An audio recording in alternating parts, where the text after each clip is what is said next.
감사 노트에 감사를 적어 보셨습니까? 예, 감사합니다. 제 아내는 제 감사 노트를 좀 보여달라고 하더라고요. 여러분도 저의 감사 노트가 궁금하시지요? 여러분, 우리가 다른 사람의 감사 노트가 궁금한 것처럼 하나님은 우리 한 사람 한 사람의 감사에 관심이 많으십니다. 나중에 하겠다 하지 말고 지금 해보시길 바랍니다. 바리새인들이 예수님께 질문했습니다. 하나님의 나라가 어느 때에 임하나이까? 하나님의 스케줄을 좀 알고 싶습니다. 하나님의 시간표를 알려주세요. 그러자 예수님이 이렇게 대답하셨습니다. 하나님의 나라는 볼 수 있게 임하는 것이 아니다. 하나님의 나라는 천국은 육신의 눈으로 가시적으로 볼 수 있게 임하는 나라가 아니다.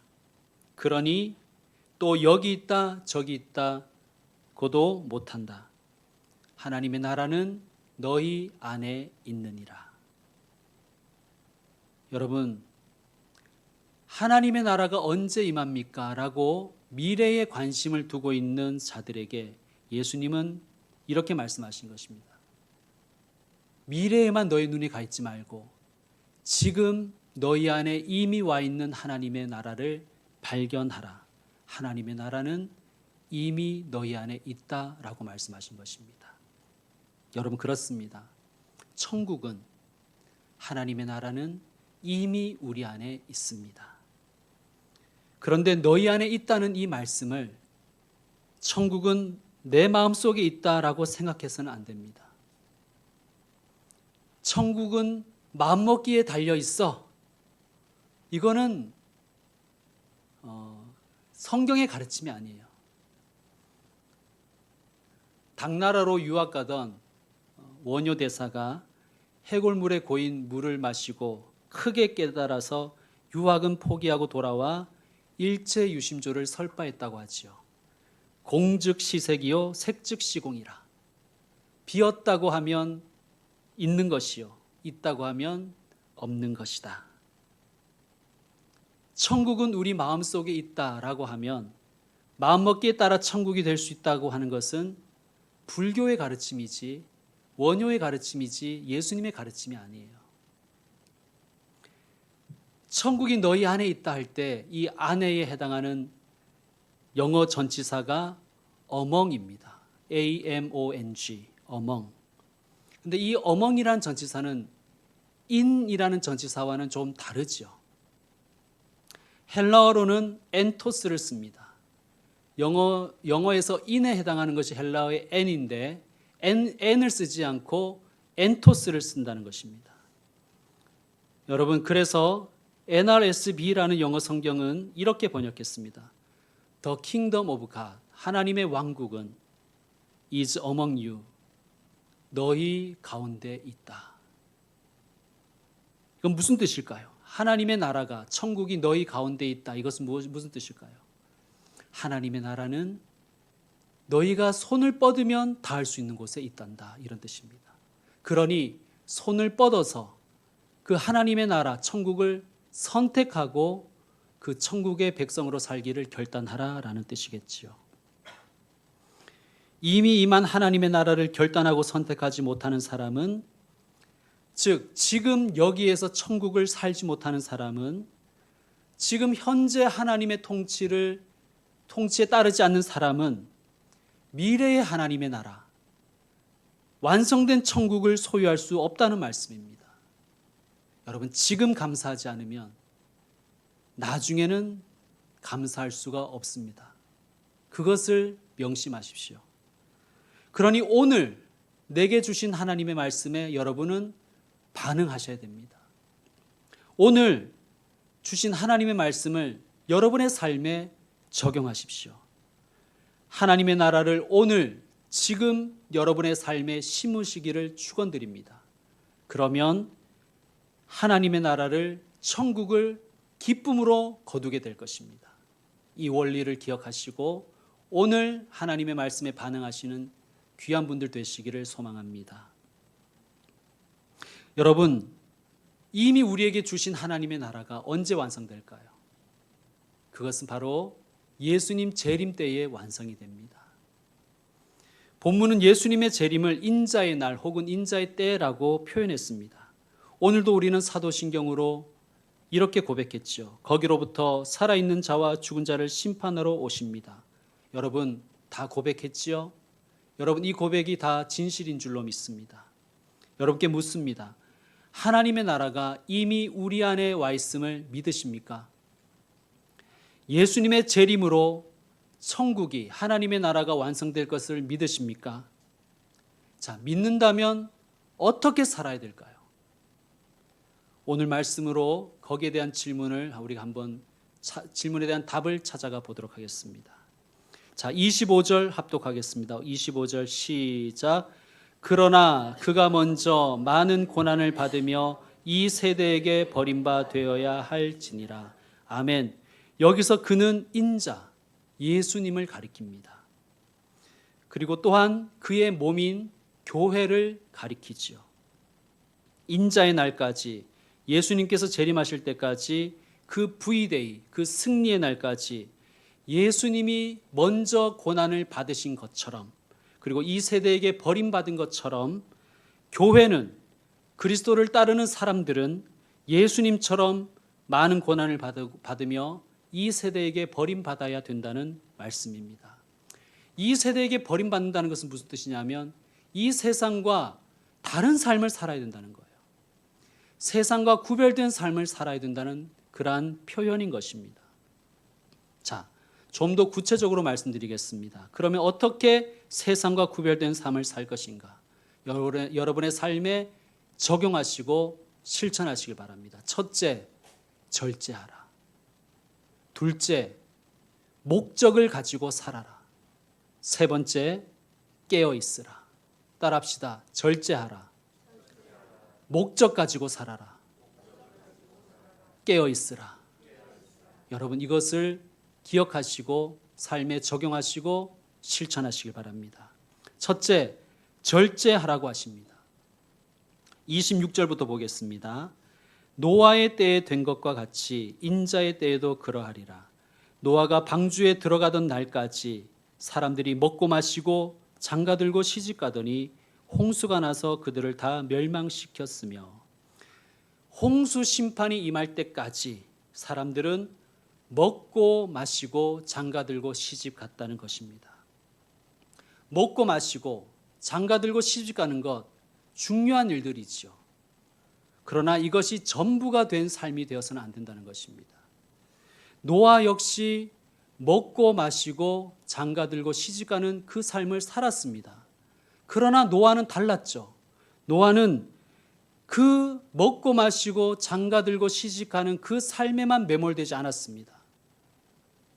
노아는 하나님의 말씀에 순종해서 방주를 준비했지요. 다르게 살았습니다. 그래서 그는 많은 고난을 받았고 그 세대에게 버림받은 사람이 되었습니다. 여러분, 그러나 결국 노아는 구원받았죠. 그리고 그 가족을 구원하였습니다. 그러나 그를 괴롭히고 그를 버렸던 그 세대는 전부 심판받았습니다. 키에르케고르의 기러기 우화라는 것이 있습니다. 기러기는 겨울이 오면 남쪽으로 이동했다가 여름이 되면 다시 북쪽으로 돌아가지요. 기러기가 내려와 보니 남쪽에 너무 맛있는 게 많은 거예요. 그래서 그 기러기는 남쪽에 머물며 너무 많이 먹어서 날지 못할 정도로 살이 쪄버렸습니다. 동료들이 이제 그만 돌아가자 했는데도 그 기러기는 날아오를 수가 없었다는 그런 이야기입니다. 이 우화는 너무 많이 먹어서 날아오지 못하는 현대 그리스도인들을 가리킵니다. 여러분, 우리는 일상을 살아야 됩니다. 먹고 마시고 장가들고 시집 가야지요. 그 일상은 하나님의 선물입니다. 그러나 그 삶에 너무 매몰되어 버리면 날아오르지 못하는 기러기가 되어버리고 만다는 것을 여러분 우리는 기억해야 합니다. 오늘 우리가 찬송가 94장을 불렀죠. 주 예수보다도 귀한 것은 없네. 후렴이 뭐였습니까? 세상 즐거움 다 버리고 세상 자랑 다 버렸네. 그렇습니다, 여러분. 정신 안 차리고 예수님 바라보지 않고 세상 즐거움에 빠져 살면, 먹고 마시고 세상에 매몰되어 살다가 보면 날아오지 못하고 종말을 맞이할 수도 있다는 것을 우리는 두려운 마음으로 기억해야 될 것입니다. 먹고 마시고 식욕이지요. 이 식욕은 하나님이 주신 자연스러운 욕구입니다. 먹고 마시는 즐거움이 얼마나 큽니까? 그런데 여러분, 지금 이 세대를 한번 보십시오. 현대인들을 보세요. 너무 지나치잖아요. 너무 먹고 마십니다. TV를 켜도 먹방, 유튜브를 틀어도 먹방. 그것도 정상적으로 먹는 게 아니에요. 막 12인분 혼자 먹고 막. 그것도 개걸스럽게 먹고. 여러분, 우리 이 시대가 먹고 마시는 것이 생존과 걸린 그런 시대는 아니잖아요. 그런데 그냥 먹고 마시는데 빠져 산단 말이에요. 식욕은 하나님 주신 것이지만 식탐은 죄악입니다. 여러분, 먹고 마시는 거 필요하지만 식욕이 식탐으로 갈 때 몸은 살찔지 모르겠지만 우리 영혼은 앙상하게 말라간다는 것을 여러분 기억하시길 바랍니다. 여러분, 식탐은요 절대 영성에 도움이 안 돼요. 여러분, 왜 새벽에 기도회를 하는지 아세요? 배가 너무 부르면요 기도가 안 나와요. 배가 좀 고파야 영성이 시작됩니다. 제가 지난주 금요일 저녁에 밥이 너무 맛있어서 너무 많이 먹었어요. 너무 많이 먹었더니만 금요 기도회에 기도가 잘 안 되는 거예요. 여러분, 따라합시다. 덜 먹어야 기도가 나온다. 여러분, 밥이 이까지 차 있는데 어떻게 기도가 나오겠습니까? 자, 우리 말씀 한번 찾아봅시다. 잠언서 한번 찾아봅시다. 구약 성경 936쪽입니다. 잠언 23장 찾겠습니다.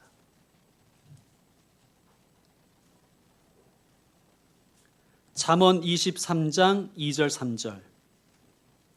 자, 한번 여러분이 먼저 읽어주십시오. 잠언 23장 2절 936쪽 23장 2절 여러분 읽어주십시오. 시작.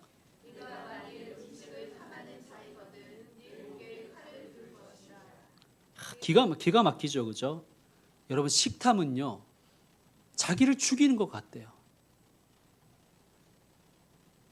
3절 여러분 읽어주십시오. 시작.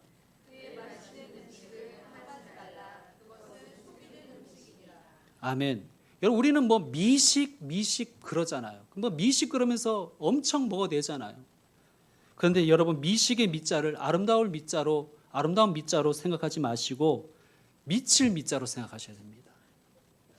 그것은 속이는 음식이라. 나를 미치게 한다는 거예요.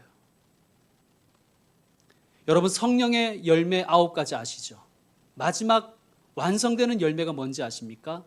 절제입니다. 절제. 그러면 절제의 출발이 뭘까요? 음식 절제입니다.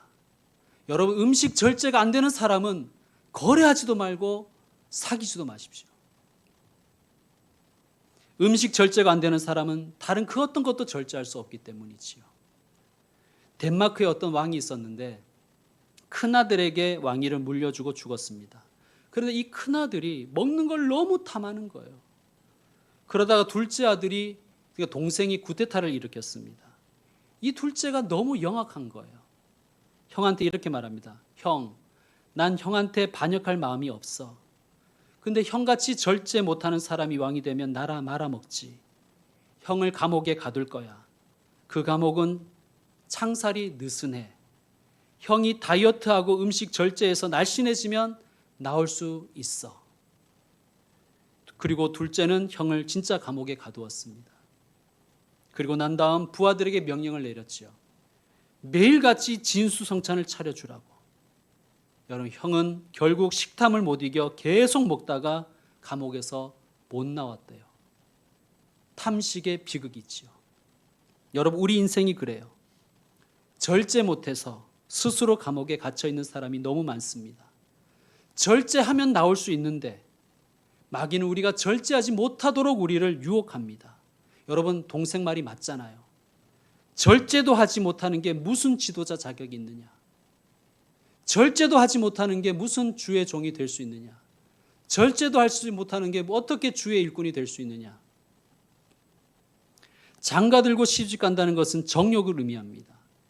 창세기 6장에 보면 노아의 시대에 하나님의 아들들이, 즉 믿는 사람들이 하나님의 기준으로 사람을 선택하는 것이 아니고 사람의 딸들의 아름다움을 보고 외적인 아름다움만 보고 여자를 아내로 삼았다고 그렇게 기록되어 있습니다. 무슨 말씀입니까?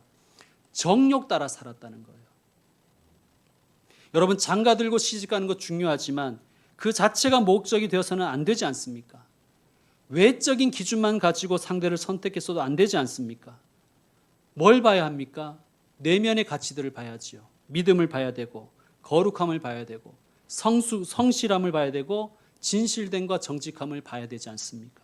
그런데 오로지 외모 그냥 정욕만 따르는 거예요. 여러분, 그 시대가 어떤 시대였는지 단면을 보여주는 장면 아닙니까? 정욕을 따라 살던 시대였다는 것입니다. 그러다가 홍수로 심판받은 것입니다. 여러분, 현대의 우리는 어떻습니까? 우리도 그렇게 살고 있잖아요. 너무 외적인 가치만 보고 살지 않습니까? 아니, 잘생기고 예쁘면 좋지요. 기분 좋습니다. 그런데 여러분, 그 외모 오래 가지 못합니다. 뭐 그 사람이 늙고 안 늙고를 떠나가지고 내 눈이 먼저 노안이 와가지고 그게 잘 보이지도 않아요. 고쳐봐야 잘 안 보입니다, 여러분. 더 중요한 걸 봐야지요. 절제하는 사람에게 하나님은 영안을 열어주십니다. 여러분, 주님 오시는 그날까지 절제하며 살아가는 저와 여러분 되었으면 좋겠습니다. 두 번째는 무엇이었습니까? 목적 가지고 살아라. 목적 가지고 살아라. 자, 28절 보십시오. 또 롯의 때와 같으리니 사람들이 먹고 마시고, 여기까지 노아 때와 똑같죠. 사고 팔고 심고 집을 짓더니, 열심히 일했다는 거예요. 롯의 때의 소돔 사람들이. 왜 그들은 이렇게 열심히 살았을까요? 안정과 편리함을 위해서이겠죠. 그러나 29절, 롯이 소돔에서 나가던 날에 하늘로부터 불과 유황이 비오듯 하여 그들을 멸망시켰느니라. 아멘. 롯이 살았던 그 소돔의 특징이 무엇입니까?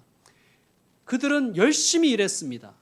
사고 팔고 심고 집 짓고. 그런데 그들의 목적이 무엇이었냐면 풍요와 안정과 편리에 있었습니다. 여러분, 물론 맞습니다. 우리가 안정과 풍요와 편리를 추구하지요. 그런데 문제는 우리가 그들이 추구했던 것처럼 안정과 풍요와 편리에 매몰되어 버려서 소돔 사람들처럼 이제 하나님의 심판이 임한다, 떠나라고 했을 때 그 풍요와 안정과 편리가 그들의 발목을 잡아버렸다는 것입니다. 심지어 떠나던 사람 중에는 소돔의 그 풍요와 편리와 안정의 미련을 버리지 못해서 뒤돌아본 사람들도 있었죠. 32절, 롯의 철을 기억하라. 여러분, 그녀는 소돔의 미련이 남았는 거예요. 소돔이 주던 그 풍요와 안정과 편리의 마음이 빼앗겨버려서 뒤를 돌아보았죠. 그러다가 소금 기둥이 되고 말았습니다. 여러분, 우리는 사고 팔고 심고 집을 짓는 이 일상의 생계 활동이든 생활 활동이든 우리는 그것이 중요하다는 걸 알고 있습니다. 그리스도인들이라고 예외는 아니죠. 먹고 마시고 팔고 사고 심고 집을 지어야 되죠. 그러나 여러분, 우리는 기억해야 됩니다. 하나님 없는 인생에게 진짜 평안이 있을까? 여러분, 하나님 없는 세상에 평화가 있습니까? 하나님만이 우리에게 참 평안, 참 안정, 참 평화, 샬롬을 주시는 분이십니다. 하나님 없는 편리함, 여러분, 그런 것은 없습니다. 속지 마십시오. 그렇게 보일 뿐 그마저도 그리 오래 가지 못합니다. 여러분, 우리 믿는 사람들은 이 세대에게 버림받아야 할지니라, 이 말씀을 붙들어야 됩니다. 세상적으로 불안정해도 나는 괜찮아, 예수님 안에 있는 것이 제일 안전해, 이 믿음으로 살아야 되는 거예요. 믿음 없는 사람은 반대겠지요. 예수님 안에 있어도 나는 불안해. 세상적으로 안정이 되어야 돼. 그 사람은 세상과 버타여 살아가는 것입니다. 세상적으로 불편해도 나는 괜찮아. 하나님과 함께하는 것이 나는 제일 평안해. 육적인 편리함보다 영적 평안을 추구하시는 분들 되시기를 축원드립니다. 그것이 십자가입니다. 여러분, 편리함만 추구하면요, 무기력해져요. 여러분, 침대가 너무 편하면 편할수록 잠만 더 많이 잡니다. 여러분, 의자가 불편해야 공부가 되더라고요. 여러분, 의자가 너무 푹신하면요, 오히려 집중이 안 되고 산만해져요. 내 몸이 뒤로 넘어가는 것을 딱 막아준 의자여야만, 그 불편한 의자에 앉아야만 공부가 되는 거예요. 여러분, 자전거 잘 타는 사람들의 자전거 안정을 보신 적 있으십니까? 자전거 잘 타는 사람들의 자전거 안정은요, 되게 딱딱하고 불편해요. 초보자들은 말랑말랑한 안장을 선택하지요. 그런데 말랑말랑한 안정으로는 오래 못 탄답니다. 딱딱하고 불편한 안장이라야 몇 시간도 탈 수 있는 거예요. 여러분, 따라합시다. 불편해야 성장한다.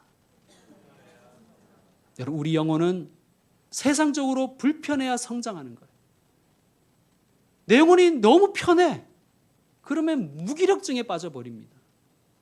자, 우리 25절 다시 합독합시다. 25절 시작. 그러나 그가 먼저 많은 고난을 받으며 이 세대에게 버림바 되어야 할지니라. 아멘. 예수님이 이 길로 가셨잖아요. 예수님이 이 길로 가셨습니다. 예수님은 세상의 평안, 풍요, 편리함을 버리고 십자가 길로, 고난의 길로 가셨습니다. 그래서 세상에 버림바 되었죠. 그러나 그러셨기에 세상을 이길 수 있었던 것입니다. 사도행전 20장 24절에 사도 바울이 이렇게 고백하죠.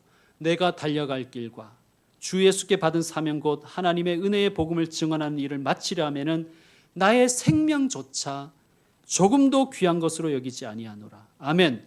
한마디로 무엇입니까? 나는 내 사명, 나의 목적, 내게 주신 목적을 위해서 삶의 안정과 편리와 평안을 추구하지 않았다는 것입니다. 여러분, 이것이 하나님의 사람이 살아가는 모습입니다. 안정과 편리와 풍요가 나쁘다는 것이 아니라 안정과 풍요와 편리만 추구해버리면 나에게 주신 목적을 상실해버린다는 거예요. 나에게 주신 목적을. 여러분, 저와 여러분 모두 목적을 상실하지 않는 인생, 리고렌 목사님의 표현대로 하면 목적이 이끄는 인생 되시기를 축원드립니다. 여러분, 결심하십시다. 불편하게 살겠습니다. 불편하게 살기를 각오하십시다.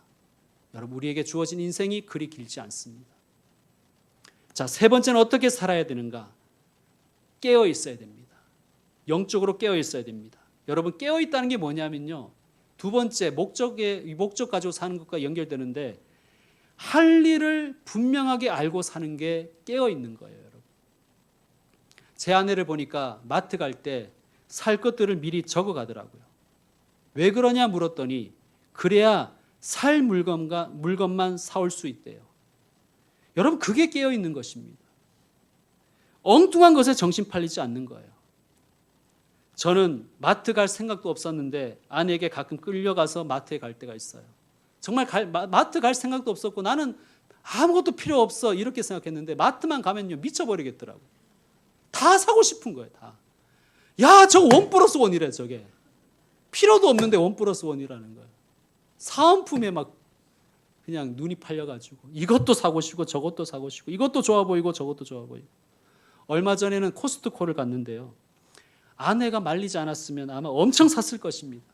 제가 정말 골 때린 일을 경험했는데요, 아니 진열되어 있는 물건만 탐한 게 아니라 남의 카트에 있는 그 대용량 순댓국이 있더라고요. 저거 사야 되는데 저거다. 내가 순댓국을 얼마나 좋아하냐 그게 막 생각나면서 순댓국은 어디 있냐 그러고 있더라고요. 참 골 때리죠.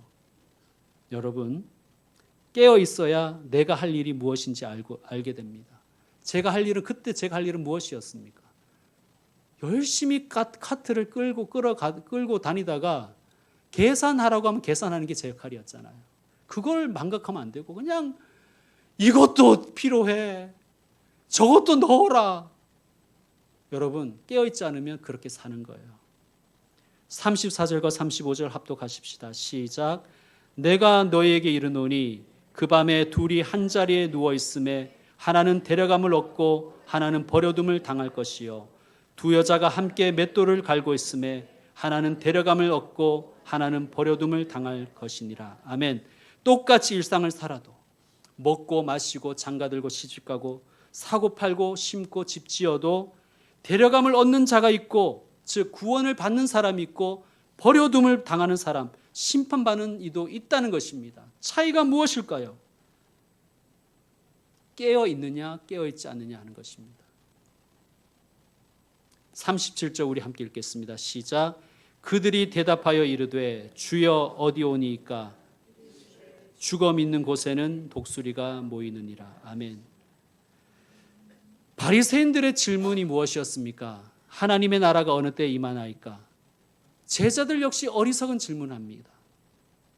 주여 어디 오니이까? 어디에 하나님의 나라가 있습니까?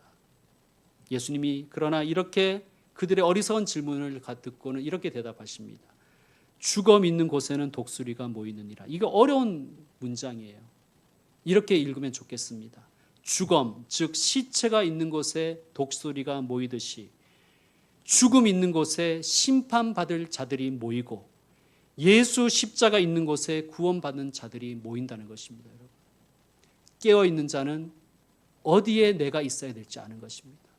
죽음이 있는 곳이 아니라 예수 십자가 있는 곳에 내가 가야 된다는 것을 아는 사람이 깨어있는 것입니다. 죽음을 따라 사는 자는 심판받고 생명과 십자가 따라 사는 사람은 구원받는 것을 믿으시기를 축원드립니다. 이제 말씀 마무리하겠습니다. 도박장에 가면, 저 가보진 않았는데요, 도박장에 가면 세 가지가 없대요. 뭐가 없는지 아세요? 아십니다. 첫째는 시계가 없고요, 둘째는 창문이 없고, 셋째는 무엇이 없을까요? 거울이 없대요. 불이 있어야 도박을 할 거 아닙니까? 자, 왜 시계가 없을까요? 그렇죠. 시간 가는 줄 모르게 하기 위한 것입니다. 도박에 빠지면 시간 가는 줄 모른대요. 그러다가 망하는 거죠. 창문이 없는 이유는 뭘까요? 딴 곳을 못 보게 하기 위한 거래요. 도박장만 보게 하기 위한 것이랍니다. 도박장 밖에는 더 큰 세계가 있고 더 넓은 세계, 더 아름다운 세계, 신선한 세계, 리얼 세상이 있는데도 불구하고 참 세상과 나를 단절시키게 하기 위해서 창문을 두지 않는 것입니다. 거울이 없는 이유는 뭘까요? 나를 보지 못하게 하기 위한 것입니다. 도박장에 있을 때 나를 딱 보게 되면 어떻게 될까요? 야, 너 거기서 뭐하고 있냐? 너 얼굴이 왜 이러냐? 너 지금 거기 있을 때가 아니지 않느냐? 반성하고 자기를 성찰할까 봐 거울을 두지 않는답니다. 여러분, 사탄 마귀도 그렇습니다. 사탄 마귀도 우리를 창문도 없고 시계도 없고 거울도 없는 마치 도박장과 같은 곳에 우리를 가두려고 하지요. 그러므로 여러분, 절제하고 내 삶의 목적을 잊지 말고 깨어서 기도하며 살아야 됩니다. 특별히 깨어 기도해야 됩니다.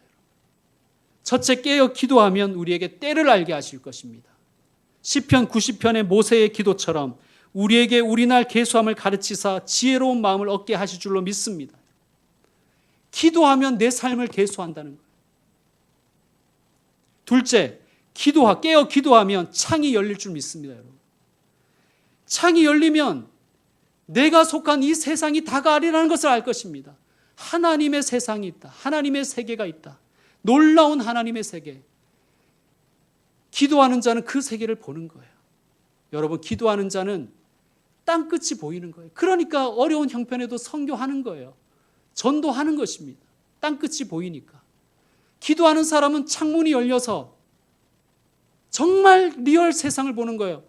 이 세상은 잠깐이지만 영원한 천국을 볼 수 있는 거예요. 세 번째로 깨어 기도할 때 나를 볼 수 있는 거예요. 나를. 마치 거울을 통해 나를 보듯이 기도하는 자는 나를 보게 되는 것입니다. 다음 주부터 18장을 묵상하는데 18장 전체는 다 기도에 대한 내용이에요. 사랑하는 성도 여러분, 하나님의 나라는 이미 저와 여러분 안에 와 있습니다. 손을 뻗어 그 나라를 선택하십시오. 그러나 아직 완성되지는 않았습니다. 그 나라를 완성하기 위해서 우리 예수님 반드시 다시 오십니다. 믿으시길 바랍니다. 믿고 절제하며 사십시다. 믿고 목적 잃지 말고 사십시다. 믿고 깨어 기도하며 사십시다. 그러한 저와 여러분 되기를 축원드립니다. 기도하겠습니다.